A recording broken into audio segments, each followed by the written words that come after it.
బెంగళూరులో పట్టపగలే అమానుష్య ఘటన జరిగింది. తన ప్రేమను ఒప్పుకోలేదని యువతిపై నడి రోడ్డుపై అసభ్యంగా ప్రవర్తించాడు ఇన్స్టాగ్రామ్ ఫ్రెండ్. యువతిని అనుచితంగా తాకుతూ దుస్తులు విప్పేందుకు ప్రయత్నించాడు.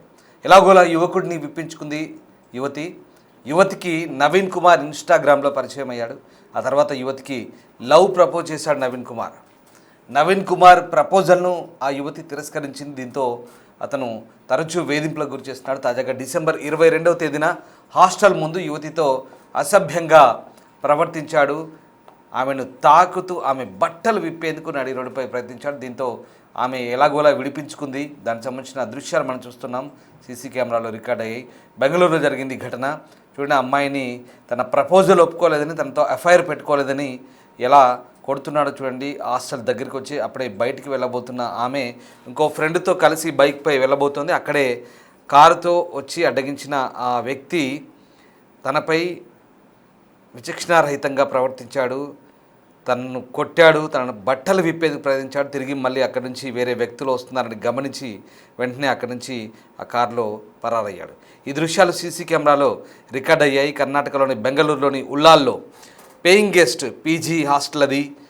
అక్కడికి సమీపంలో పట్టపగలే ఒక మహిళను వేధించినందుకు వ్యక్తిని అరెస్ట్ చేసినట్లుగా పోలీసులు చెప్తున్నారు. ఇది బుధవారం నాడు అరెస్ట్ చేశారు అతన్ని. 22వ తేదీన జరిగింది ఈ ఘటన.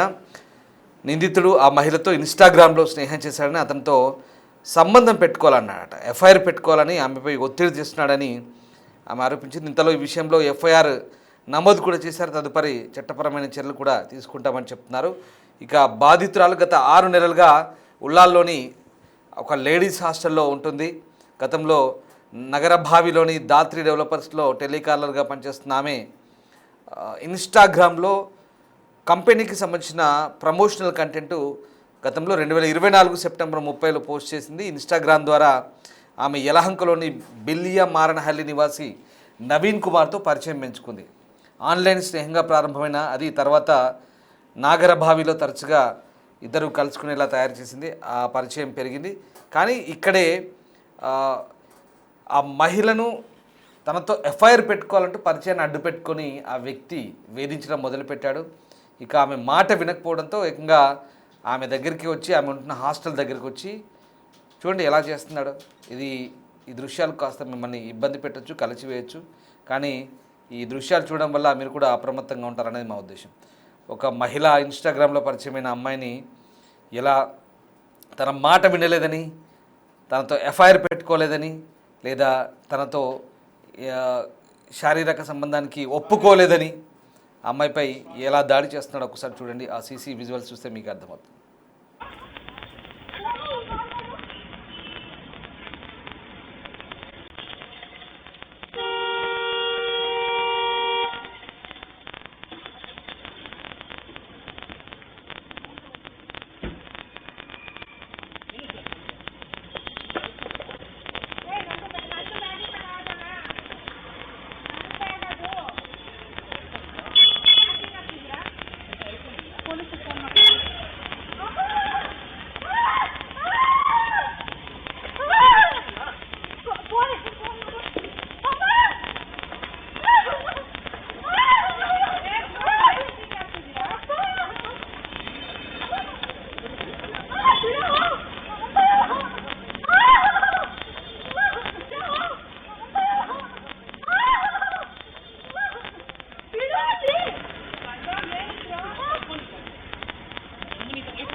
డిసెంబర్ 22న జరిగింది.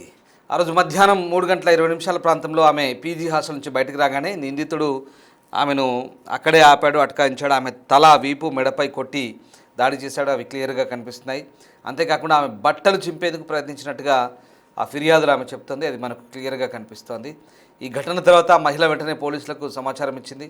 అయితే పోలీసులు సంఘటనా స్థలానికి చేరుకునే సమయానికి నిందితుడు అక్కడి నుంచి పారిపోయాడు. అదిగో వెంటనే ఆమెను కొట్టి ఆమె బట్టలు చింపేందుకు ప్రయత్నించి ఆమెపై దాడి చేసి అక్కడి నుంచి పారిపోయాడు, అదంతా కనబడుతుంది. కానీ ఒకసారి ఆ దృశ్యాలు చూసినా మనకు అర్థమవుతుంది, ఆ పక్కనే ఉన్న ఆమె ఫ్రెండ్ కనీసం అడ్డగించే ప్రయత్నం చేయట్లేదు.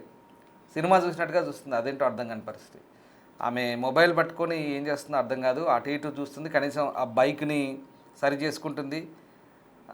అంత నింపాదిగా ఉంది అసలు. కనీసం ఆమెలో ఏమాత్రం ఆందోళన కూడా కనిపించట్లేదు ఆ ఫ్రెండ్లో. మరి అంతలా దాడి చేసి కొడుతుంటే కనీసం అడ్డగించాల్సింది పోయి, ఆపాల్సింది పోయి, లేదా కనీసం అరవాల్సింది, అలాంటిది ఏమీ చేయట్లేదు. అతను వెళ్ళిపోతుంటే మళ్ళీ ఏదో మాట్లాడినట్టుగా ఉంది.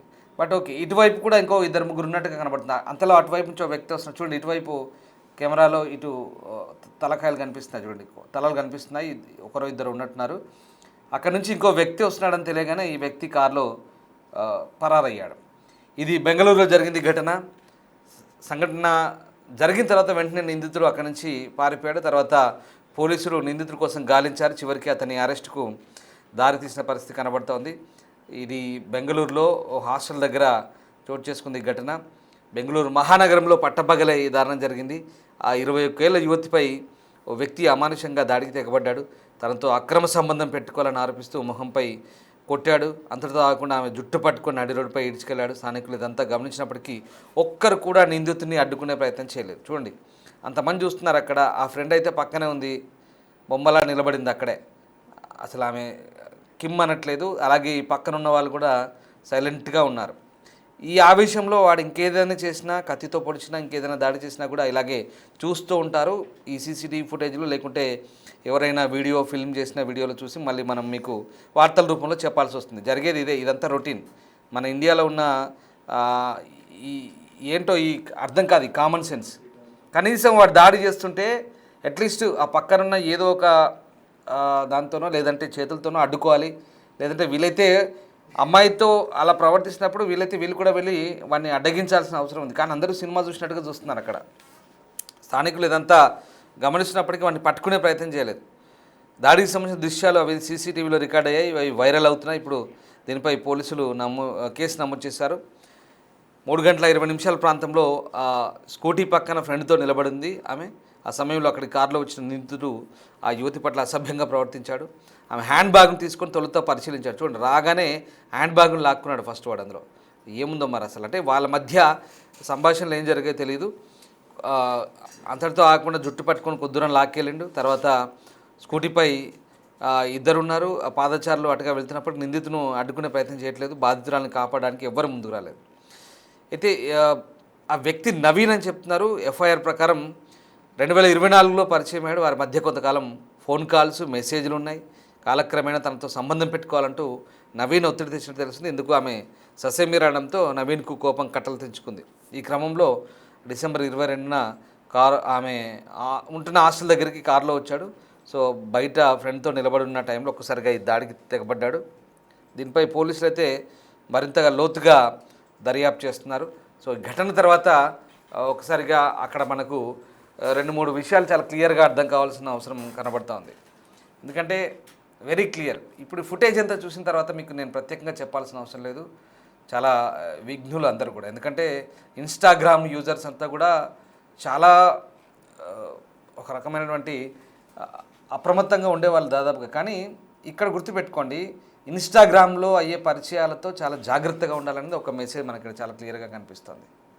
ఎందుకంటే ఇన్స్టాగ్రామ్లో పరిచయం అయ్యే వాళ్ళంతా కూడా మంచోళ్ళు కాదు అని నేను అనను. కానీ పరిచయం అయిన తర్వాత ఇదిగో ఇలా ఉంటుంది. ఎవరో ముక్కు మొహం తెలియని వ్యక్తులతో ఇన్స్టాగ్రామ్లో పరిచయాలు పెంచుకొని తీరా ఈ చాటింగులు, ఫోన్ కాల్స్ మాట్లాడాలి, అప్పుడప్పుడు కలవడాలు, తీరా రకరకాల వాడి అభిప్రాయాలు మారుతుంటాయి. వాడు ఇంకేదో ఎక్స్పెక్టేషన్స్ పెట్టుకుంటాడు. ముఖ్యంగా అమ్మాయిలకు చెప్పాల్సి వస్తుంది ఈ విషయాలన్నీ కూడా. ఇదిగో ఇలాగే ఉంటుంది. తీరా వాడు వచ్చిన తర్వాత అమ్మాయిపై అసలు ఆ బ్యాగ్లో ఏం వెతుకుతున్నాడో అర్థం కాదు. బ్యాగ్లో ఏదో ఉంది సంథింగ్. వాళ్ళిద్దరి మధ్య ఫోన్ కాల్స్, చాటింగ్ అంతా ఉంది. చివరికి వచ్చి కొట్టి వెళ్ళిపోయాడు కసితీరా. సరే, పోలీసులు తర్వాత అరెస్ట్ చేశారు అనుకోండి, అది వేరే విషయం. కానీ జరిగింది ఏంటంటే తనతో అఫైర్ పెట్టుకోమన్నాడు. అఫైర్ పెట్టుకోమంటే అమ్మాయి నో చెప్పింది కాబట్టి ఇదంతా జరిగింది. సో ఖచ్చితంగా సోషల్ మీడియా ద్వారా ఏర్పడిన పరిచయాల పట్ల మహిళలు చాలా అప్రమత్తంగా ఉండాలని పోలీసులు చెప్తున్నారు. మేము కూడా ఈ మాధ్యమాల ద్వారా మీకు కూడా అదే చెప్తున్నాం. దాదాపుగా భారతదేశంలో క్రైమ్ రేటు మ్యాక్సిమం ఇటీవలి కాలంలో సోషల్ మీడియా ద్వారానే పెరుగుతోంది. భార్య భర్తల మధ్య తగాదాలు, సోషల్ మీడియాలో ఏర్పడిన పరిచయాలు లేదా వివాహేతర సంబంధాలు కొన్ని జరుగుతున్నాయి, హత్యల వరకు వెళ్తున్నాయి, హత్యలు జరుగుతున్నాయి, ఇదిగో ఇలాంటి దాడులు జరుగుతున్నాయి. వీటన్నిటికి కూడా సోషల్ మీడియాలో పరిచయాలు కూడా చాలా వరకు ఆ నేరాలకు సంబంధించిన అంశాల్లో చాలా కీలకమైన పాత్ర పోషిస్తున్నాయి. కాబట్టి అప్రమత్తంగా ఉండండి, అనవసరమైన పరిచయాలు పెట్టుకోవద్దు, లేదంటే ఇలాంటి ఇబ్బందులకి గురవుతారు. ముఖ్యంగా సోషల్ మీడియా విషయంలో జాగ్రత్తగా ఉండాల్సిన అవసరం ఉంది కాస్త.